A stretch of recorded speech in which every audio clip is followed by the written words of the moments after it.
3 players to hold on to.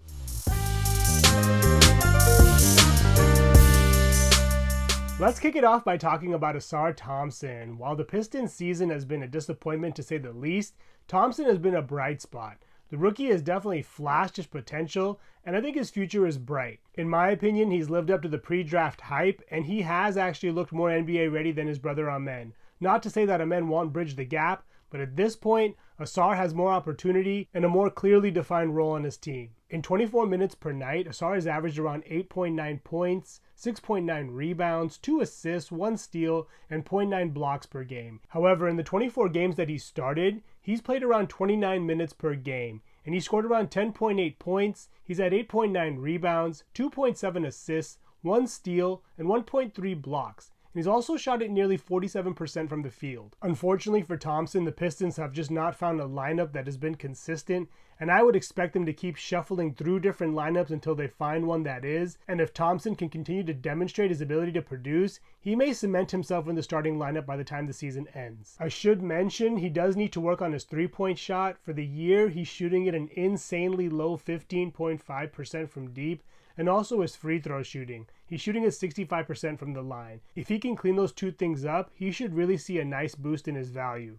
I think he's a great hold for the rest of this year, but he's an even greater hold in dynasty leagues. Next up on the list is Jaime Jaquez Jr. Jaime Jaquez Jr. has seen his development accelerated by the fact that the Heat have dealt with so many injuries this year. Tyler Hero missed an extended stretch with an ankle injury, Caleb Martin missed a big chunk of the season, and even Jimmy Butler's been in and out of the lineup. Butler's missed 15 games this year, and Jaquez has been relied on heavily. The impressive rookie was a 4-year player coming out of UCLA, and his maturity shows in his game. In 30 minutes per game this year, he's averaged around 14 points, 4 rebounds, 3 assists, 1.1 steals, and 1.1 triples per game. And he's also shot at 51% from the field. He's seemed to have earned Erik Spoelstra's trust, and I think his role is pretty safe for the rest of the year. He has missed the last 4 games with a groin strain, but I think once he gets back in the lineup, he'll return to a normal workload. The Heat are currently sitting in the 7th spot in the East, and if they want to make the playoffs, they're going to have to remain competitive. Last on my list is Jonathan Kuminga. Kuminga definitely was a bit raw coming out of the G League, but one thing that was never questioned was his athleticism, and that has been on display numerous times.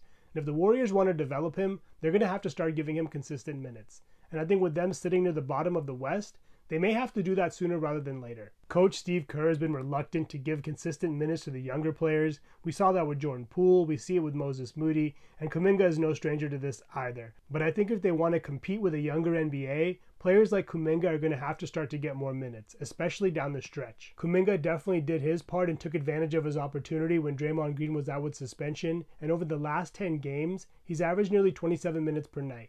And over that stretch, he's averaged 17 points, 5.5 rebounds, 2.5 assists, he's knocked down 1 triple, and has 0.9 stocks per game. He's also made 53% of his shots. While we would definitely like to see more production on the defensive end, he is still a great add and should continue to get closer to 30 minutes as the season goes on.